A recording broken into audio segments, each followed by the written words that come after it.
कि मौजूदा हुकूमत ने पार्लियामान को मफलूज कर दिया है और लाडले वज़ीरों के मातहत पार्लियामेंट आ चुकी है। इसके साथ साथ इल्ज़ाम खान साहब ने अपने किराए के छोटू इल्ज़ाम वज़ीर फवाद चौधरी साहब उनको एक मैंडेट दे दिया है, क्योंकि वजारत का सारा काम वज़ीर आज़म हाउस में हो रहा है। वहाँ 12 तर्जुमान भी रख लिए गए हैं और फवाद चौधरी साहब को अपनी वजारत में तो कोई काम है नहीं, हुकूमत कारकर्दगी दिखा नहीं रही, तो उनको जो शोबा दिया गया है कि इल्ज़ाम लगाओ। इल्ज़ाम खान के जो तर्जुमान हैं फवाद चौधरी साहब, छोटू इल्ज़ाम वज़ीर, और उनको मैंडेट दे दिया गया है कि अगले जब हमारी कारकर्दगी नहीं हो रही, क्योंकि हम नालायक और नाअहल हैं, झूठे हैं, बदनीयत हैं, तो तुम दूसरों पे और अपोजिशन पे इल्ज़ाम लगाते रहो। लेकिन पाकिस्तान की आवाम समझ चुकी है कि जब कोई अच्छी खबर आए तो हमारी कारकर्दगी है, हुकूमत कहती है, और जब कोई बुरी खबर आए तो कहते हैं पिछलों की नालायकी थी, पिछलों की करप्शन थी, वो चोर थे, वो डाकू थे। ये इनका तरीक़ा वारदात है। और मैंने पहले कहा था, कल मैंने पाकिस्तान की आवाम को बताया था कि कोई कार्रवाई होने वाली है, इसलिए चोर चोर के जो नारे हैं वो बुलंद हो गए हैं। 80% गैस प्राइस में इंक्रीज़ आने वाला है, 80%, और जिसकी वजह से जो महंगाई होगी, पाकिस्तान की आवाम जिस कर्ब से पहले गुजर रही है, जिस चक्की में पिस चुके हैं, उसके ऊपर 80% गैस प्राइस।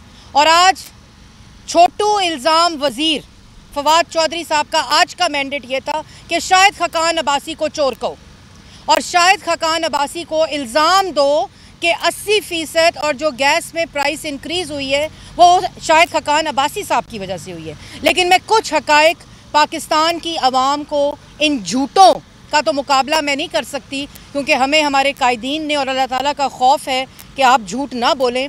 लेकिन शाहिद खाकान अब्बासी साहब के जब वो छोड़ कर आए थे और 16-17 की जो सुई सदन की ऑडिट रिपोर्ट्स हैं, उसके मुताबिक सुई सदन 3 अरब और सुई नॉर्दर्न 13 अरब मुनाफा कमा रही थी।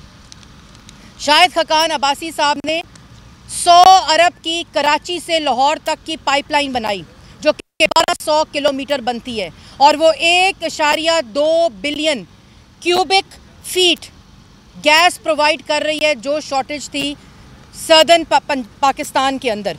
1.2 बिलियन क्यूबिक फीट यौमिया, रोज़ाना वो दे रही है पाकिस्तान की आवाम को, जो शॉर्टेज थी।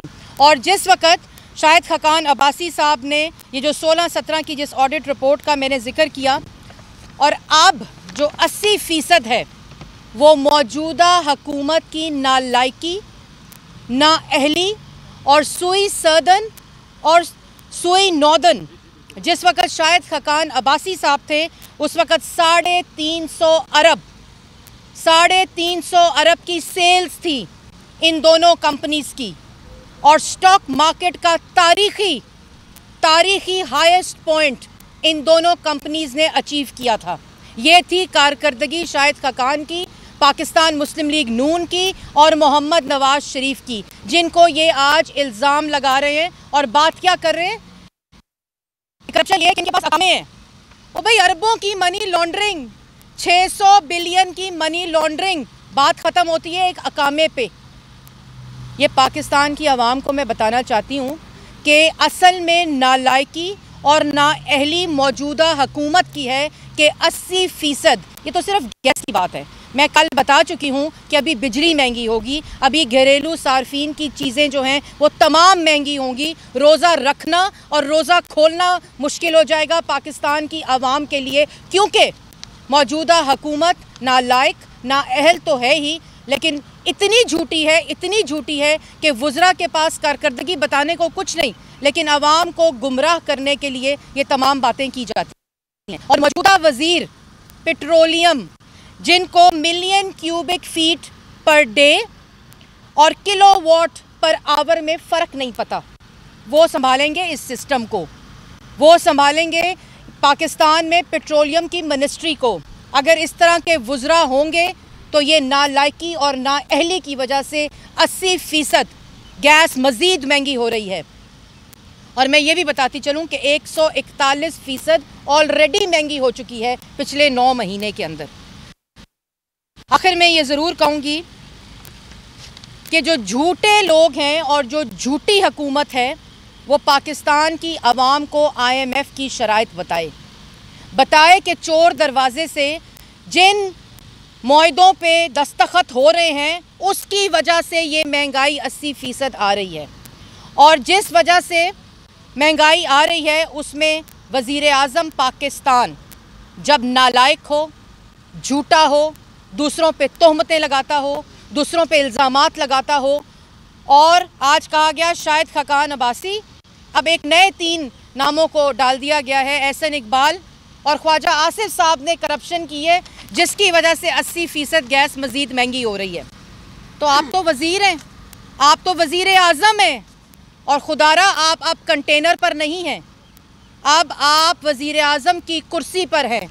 खरबों के प्रोजेक्ट लगाए मुस्लिम लीग नून ने, और जो जितने नाम आपने गिनवाए, आपके वज़ीर लाडले वज़ीर मुराद सईद की वजह से पार्लियामेंट की स्टैंडिंग कमेटी के काम को रोक दिया जाता है, क्योंकि करप्शन जो 9 महीने के अंदर हुई है वो बताई नहीं जा रही पाकिस्तान की आवाम को।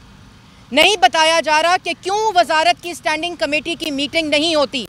इसलिए नहीं होती क्योंकि वज़ीर नालायक है, वज़ीर नाअहल है और सवालात के जवाब नहीं दे सकता ऑपोजिशन के कि क्यों वो तमाम मोटरवेज़, वो तमाम इंफ्रास्ट्रक्चर जो मुकम्मल होना था इस साल, मुकम्मल होना था मार्च में, फरवरी में, दिसंबर में उनके इफ्तिताह होने थे 2018 में, और 9 महीने गुजरने के बावजूद एक भी इफ्तिताह नहीं हो सका। इसलिए कि वज़ीर लाडला है और लाडले से सवाल नहीं हो सकता। वज़ीर आज़म लाडला है और लाडले से सवाल नहीं हो सकता। 1 घंटा पार्लियामेंट के सवालों का जवाब दूंगा, आपने तो 1 घंटा पार्लियामेंट को चलना मुश्किल कर दिया है। ये है आपकी असलियत, क्योंकि आपको पता है कि सिर्फ झूठा और चोर और डाकू के झूठे इल्ज़ामात लगाने से आप समझते हैं कि पाकिस्तान की आवाम गुमराह हो जाएगी। और मैं एक और बात पाकिस्तान की आवाम को कहना चाहती हूँ कि जितनी खाने की अशिया हैं, चाहे वो सब्ज़ी हो, चाहे वो फल हो, घरेलू सार्फिन की जितनी चीज़ें हैं, ख़ास तौर पे फल और सब्ज़ियों को अपने ड्राइंग रूम में सजाना शुरू कर दें, क्योंकि अब वो डेकोरेशन पीस की तरह तो आप इस्तेमाल कर सकते हैं, नुमाइश कर सकते हैं उनकी, लेकिन अब वो आप खा नहीं सकते, क्योंकि जिस किस्म की महंगाई इस हुकूमत ने कर दी है वो पाकिस्तान की आवाम इनसे सवाल और वो जवाब लेकर रहेगी। और हम पाकिस्तान की आवाम की नुमाइंदगी करते हुए जिस किस्म का रवैया पार्लियामेंट के अंदर, रेलवे की कमेटी इजलास ख़त्म कर दो, कम्युनिकेशन की कमेटी इजलास ख़त्म कर दो, साइंस एंड टेक्नोलॉजी की कमेटी इजलास ख़त्म कर दो, क्योंकि वज़ीर लाडले हैं और सवालों के जवाब नहीं हो सकते। बताया जाए कि स्टैंडिंग कमेटी और पार्लियामेंट के इजलास को क्यों मौखर किया जाता है। वो इसलिए मौखर किया जाता है क्योंकि वज़ीर आज़म नालायक है, नाअहल है और झूठा है, और पाकिस्तान की आवाम ये जान चुकी है। तो वज़ीर जो छोटू किराए के वज़ीर इल्ज़ाम जिनको दे दिया गया है मैंडेट, जिस पार्टी के पास मैंने कल भी कहा था कि किराए के तर्जुमान होंगे, और फवाद चौधरी साहब जो खाना बदोश हैं सियासी, उनके बारे में तो मैं कुछ नहीं कह सकती, लेकिन कम से कम बात करते वक्त सोचें ज़रूर कि पिछले झूठ से अगला झूठ तो मिला लें, कम से कम इतना तो झूठ की इज़्ज़त कर लें जितना झूठ आप बोलते हैं।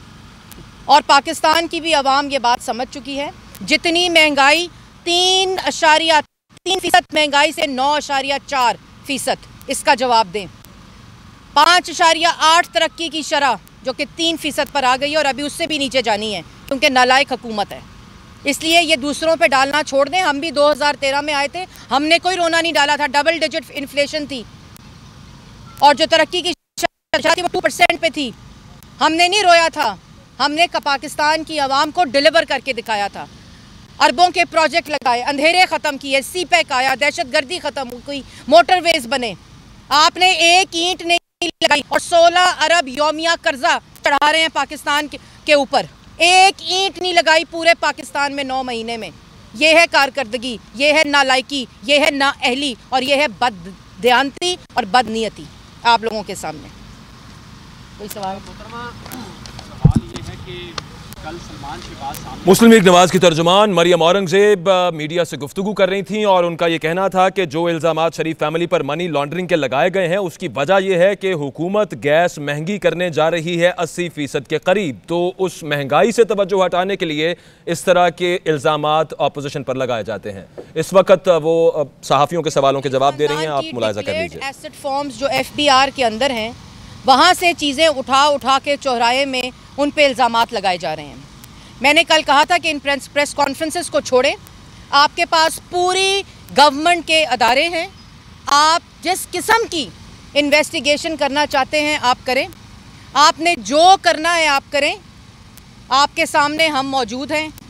और ये जो इल्ज़ाम वाली अब स्ट्रैटेजी है, लेकिन मैंडेट दे दिया गया है, इन्वेस्टमेंट हो चुकी गई है, टैक्स जो लोग देते हैं उसमें से पैसे करोड़ों सिर्फ इस मुहिम के ऊपर कि दूसरों को चोर और डाकू करो वो शुरू हो चुकी है।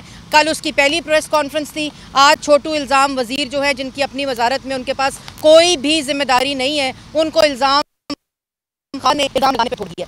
तो ये तमाम चीज़ें पाकिस्तान की आवाम के सामने है। बाकी रही हमारा एहतसाब, तो हमारा एहतसाब 600 बिलियन की मनी लॉन्ड्रिंग से शुरू होता है और खत्म होता है। ये पाकिस्तान की आवाम जान चुकी है।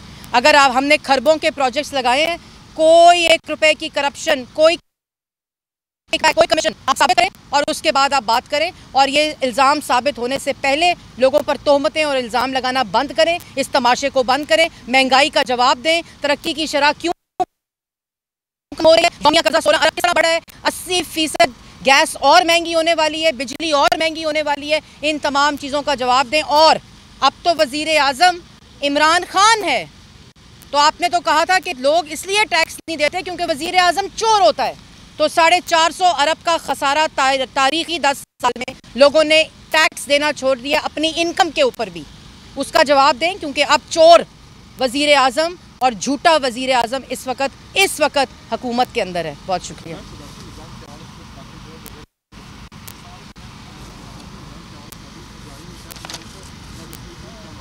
देखिए, पाकिस्तान मुस्लिम लीग नून ने हमेशा मुल्की मफाद की सियासत की है और जमहूरियत के लिए जो स्ट्रगल है वो पाकिस्तान की आवाम के सामने है। और अल्लाह ताला के फजल व करम से पाकिस्तान में पिछले 11 साल से जमहूरियत का एक तसलसल शुरू है, जिसके ऊपर जो इस किस्म की अफवाहें हैं, पहले तो मैं उनको मुस्तरद करूँगी और अफसोसनाक हैं। और मैं ये ज़िम्मेदारी से सब लोगों को कहना चाहती हूँ कि अगर इस तरह का किसी किस्म का खुदा न खास्ता कोई भी अमल हुआ, पहले तो मैं इन तमाम अफवाहों को मुस्तरद करती हूँ, लेकिन अगर हुआ तो मुस्लिम लीग नून इंशाअल्लाह इसके ख़िलाफ़ पाकिस्तान की आवाम की तर्जुमानी करते हुए खड़ी होगी।